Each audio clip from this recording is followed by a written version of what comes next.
மதிப்பிற்குரிய பெருமக்களே, அன்பு கெழுமிய சகோதர சகோதரிகளே, இனிய நண்பர்களே, வணக்கம் பல. நம் எல்லோருக்கும் இன்றும் என்றும் நன்னாட்களாகவே அமைந்திட எல்லாம் வல்ல திருவடியை பிரார்த்திக்கிறோம்.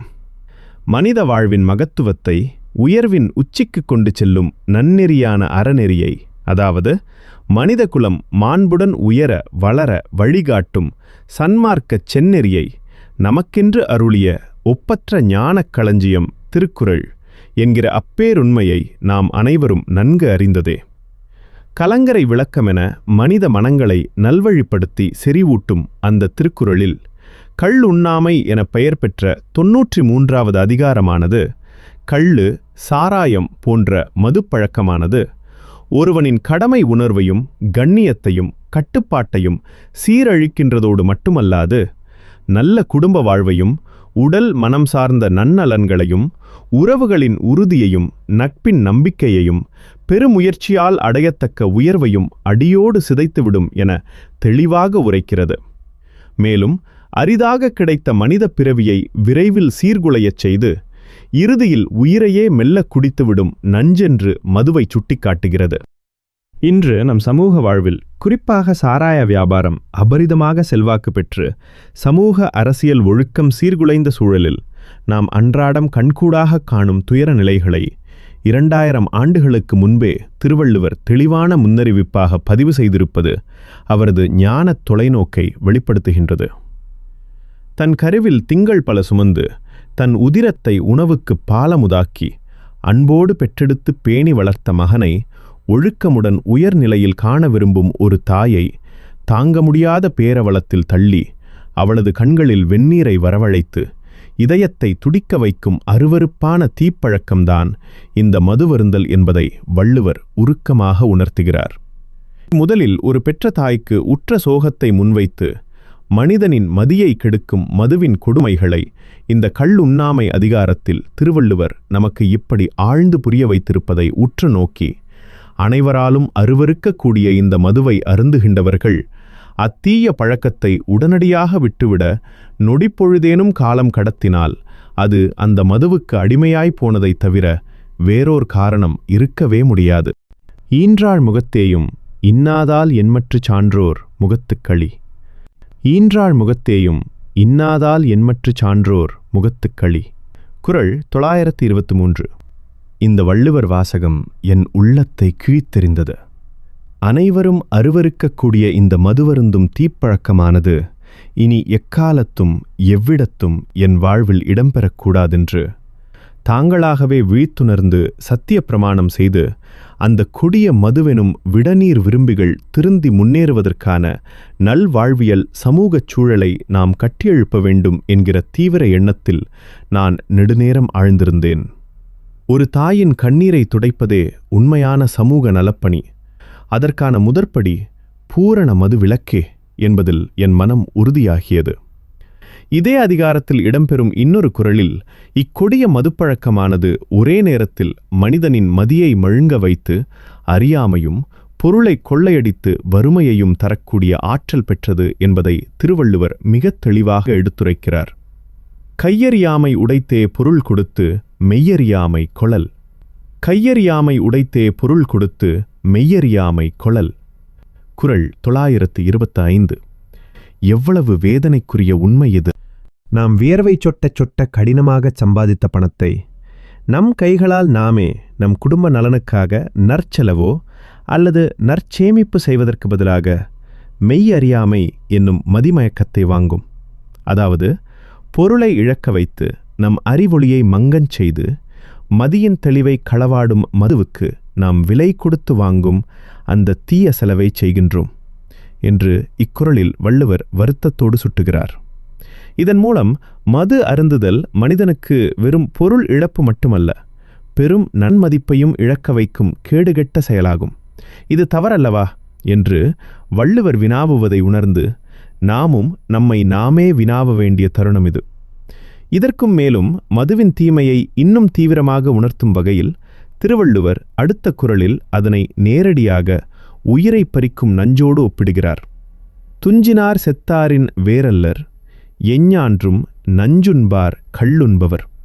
துஞ்சினார் செத்தாரின் வேரல்லர், எஞ்ஞான்றும் நஞ்சுண்பார் கள்ளுண்பவர். குறள் 926. எவ்வளவு கடுமையான எச்சரிக்கை இது! நஞ்சை உண்கிறவர் தம் உயிரை தாமாகவே மாய்த்துக் கொள்வது போலவே மதுவை அருந்துகின்றவரும் தமக்குத்தாமே அந்த தற்கொலை தீங்கை விளைவிக்கின்றார் என்று வள்ளுவர் இக்குறளில் மதுவை நஞ்சென்று தெரிவுபடுத்துகிறார். இங்கு துஞ்சினாரினும் ஓமையின் மூலம் அவர் கூறுவது ஆழமானது. தூங்குகிறவர் உயிருடன் இருந்தாலும் அச்சமயம் அவர் செயற்பட முடியாத செத்தவர் போலவே செத்தாரிடம் செயலில்லை, அதனால் எப்பயனும் இல்லை. அதுபோலவே மதுவுக்கு அடிமையானவன் உயிரோடு இருந்தாலும் அறிவிழந்து சிந்தனை தெளிவின்றி செயல்திறன் குன்றி தனக்கும் தன் குடும்பத்திற்கும் சமூகத்திற்கும் பயனற்றவனாக மாறுகிறான் என்பதே வள்ளுவரின் வெளிப்படையான கருத்தாகும். உயிருடன் இருந்தும் உயிரற்றவனாக வாழும் அந்த நிலைமையானது மிகப்பெரிய சாபக்கேடாகும். இப்படி மது மயக்கத்தில் விழுந்து செயலிழந்து போகலாமா? இதனை மதுவின் பிடியுள் சிக்கியுள்ளோர் ஆழ்ந்து சிந்தித்து உடனடியாக அதன் பிடியிலிருந்து தப்பிப்பதற்கு தக்க நடவடிக்கை எடுக்க வேண்டும்.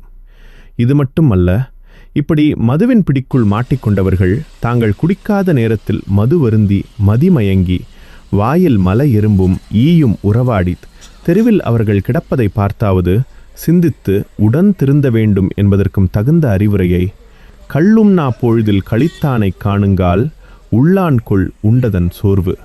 கள்ளும்னா பொழுதில் கழித்தானை காணுங்கால் உள்ளான்கொள் உண்டதன் சோர்வு. குறள் 930. எனவே கொடிய மதுவால் மனிதன் நலிவடைதல் நலமாகுமோ எனும் இவ்வினாவுக்கு விடையாக அதி தீவிர நன்முயற்சியில் நடைபயின்று அக்கொடிய மதுவை உடன் கைவிடுதல் வேண்டும். இறுதியாக வள்ளுவர் வழங்கும் எச்சரிக்கை மிகவும் ஆழ்ந்ததும் அவசியமானதும் ஆகும். கழித்தறியேன் என்பது கைவிடுக நெஞ்சத்து ஒளித்ததூவும் அங்கே மிகும். கழித்தறியேன் என்பது கைவிடுக நெஞ்சத்து ஒளித்ததூவும் அங்கே மிகும். குறள் 928. குடித்தாலும் எனக்கு அறிவு குன்றாது மதி மயங்காது என நினைப்பதே பெரும் தவறு என்று வள்ளுவர் உணர்த்துகிறார். மதுவால் மதி இழந்து தகாத தீய செயல்களில் ஈடுபட்டு கைதாகிச் சிறை சென்று நிம்மதியை இழந்து நிதியையும் இழந்து மானம் இழந்த பிரமுகர்கள் மட்டுமல்ல, மரணம் அடைந்த நிறைய நபர்களும் இவ்வுலகில் உண்டு. மது மேலோங்கும் போது மனிதனின் நாணமும் ஒழுக்கமும் நிலைக்காமல் போவதால் உள்ளத்தில் ஒளிந்திருக்கும் எண்ணங்களும் வெளியில் சொல்லவே கூடாத இரகசியங்களும் வெளியாகி வாழ்க்கையே சீரழிந்த நிகழ்வுகளானது இவ்வுலகில் எண்ணிலடந்தாவைகள். ஆகவே எனக்கு மதுவால் எந்த ஒன்றும் ஆகாது எனும் அந்த அகந்தையை முதலில் துறப்பதே நற்பாதுகாப்பு என்பதை ஒருவர் உணர வேண்டும். இல்லையேல் மானம் இழந்து நிகழக்கூடாத ஒன்று நிகழக்கூடும். மதுவானது கட்டுப்பாட்டை மிக எளிதாக இழக்க வைக்கும் வல்லமை பெற்றது.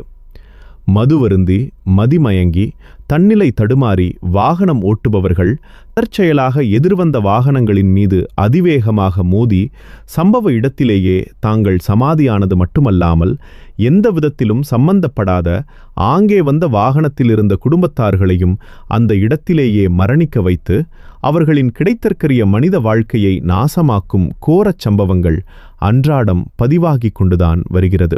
மதுவை துறக்கவே முடியாதவர்கள் மிக முக்கியமாக கடைபிடிக்க வேண்டிய ஒரு அத்தியாவசியமான நற்செயல் ஒன்றுள்ளது. அது மதுவை அருந்திவிட்டு அவர்களின் வாகனங்களை ஓட்டுவதையாவது கண்டிப்பாக அவர்கள் தவிர்த்தே ஆக வேண்டும். பயணம் அவசியமெனில் மது அருந்தாதவர்கள் இயக்கக்கூடிய அல்லது ஒரு வாடகை வாகனத்தை பயன்படுத்திக் கொள்ளுவது உத்தமம். ஒருவேளை இந்த மதுவை அருந்தியவர்கள் தொலைதூரத்தில் இருந்தால் பயணத்தை தவிர்த்து அங்கே ஒரு நல்ல விடுதியை வாடகைக்கு எடுத்து நிம்மதியாக தங்கிவிடுங்கள். அதனால் உங்கள் பணமோ அதற்கும் மேலான நேரமோ செலவானாலும் பரவாயில்லை. மானமும் உயிரும் போகாதபடி தற்காத்து கொள்ளக்கூடும்.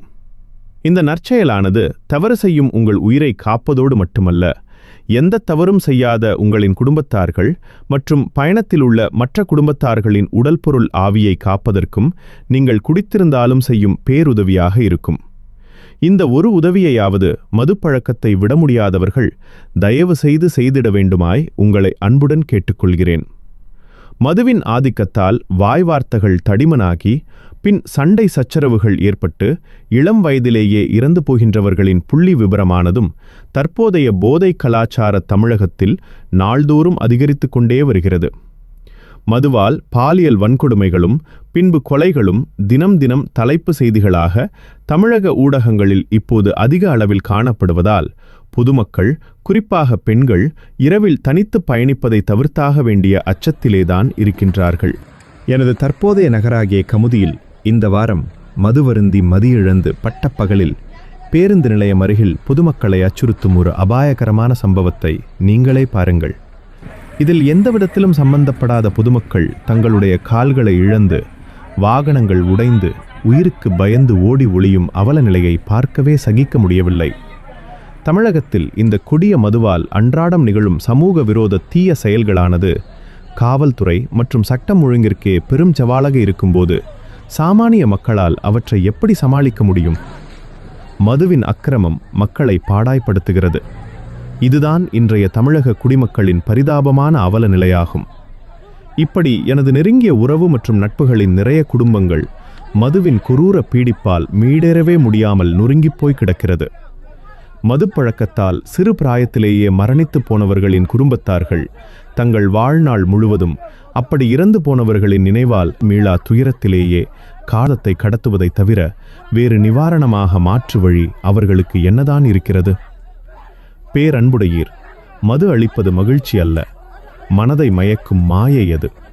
அன்பான உறவை முறிக்கும், ஒரு குடும்பத்தின் பொருளாதார ஆணிவேரை அடியோடு பறிக்கும், உடல் நலத்தை வெகுவாகச் சிதைக்கும், ஒரு மனிதனின் அறிவையும் ஆளுமையையும் விரைந்து சீரழித்து அவன் தன்மதிப்பை சீக்கிரமாகவே இழக்கச் செய்யும். எனவே மது குறித்து பெருமை பேசுவதை முற்றாக தவிர்த்து அதை அறவே மறுப்பதும் மறப்பதும் தான் நம் உயர்ந்த பண்பாக இருக்க முடியும். அதுதான் நெறிப்படுத்தப்பட்ட நல்வாழ்வின் அடையாளமும் ஆகும். மது அருந்தாமை தருவது தெளிந்த சிந்தனை, உயர் மரியாதை, குடும்ப நலன், சமுதாய நல்லிணக்கம், முன்னேற்றம், அமைதி. இப்படி நம் வருங்கால தலைமுறைகளுக்கு அவை நல்ல முன்னுதாரணமாகவும் அமைகிறது. நாம் ஒவ்வொருவரும் ஒரு குடும்பத்தின் பெருமை, ஒரு தாயின் கனவு, ஒரு சமூகத்தின் நம்பிக்கை. நம் வாழ்க்கையானது நம் கையில்தான் உள்ளது. ஆகவே அதனை மது மயக்கத்திற்காக வீணாக்காது உயர்ந்த நன்னெறியை எடுத்துரைத்த வள்ளுவர் காட்டிய வழியில் மதிப்புடனும் கண்ணியத்துடனும் நடத்துவது நம் கடமை என்பதை உள்ளபடி உணர்ந்து பொறுப்புடன் வாழ உறுதிப்படுவோமாக. பேரன்புடைய பெருமக்களே, இனிய சகோதர சகோதரிகளே, நண்பர்களே, நாம் வாழும் ஊரும் உலகமும் நம்முடைய சொந்த விரிவான பெரிய குடும்பங்களே. அந்த குடும்பங்கள் நலமாக வளமாக இருந்தால்தான் நாமும் நல்லபடியாக வாழ முடியும். எனவே முடிந்த மட்டும் இந்த பதிவை நீங்கள் அதிகமாய் பகிர்ந்திட வேண்டுமாய் உங்களை அன்புடன் கேட்டுக்கொள்கிறேன். உங்களின் இந்த நற்செயலானது எங்கோ ஒரு குடும்பத்தை மதுவின் பிடியிலிருந்து நல்லபடியாக மீட்டெடுத்து காப்பாற்றுவதற்கு சாதகமாக அமையக்கூடும். அந்த நற்புண்ணியமானது நிச்சயமாக உங்களை தானாகவே நாடி ஓடி வந்தடையும். நற்பவி, நன்றி, வணக்கம் பல. வாழ்க நீடூழி வளமுடும் நலமுடும். மேயமுடன் உங்கள் நண்பன் துரை சாத்தனன்.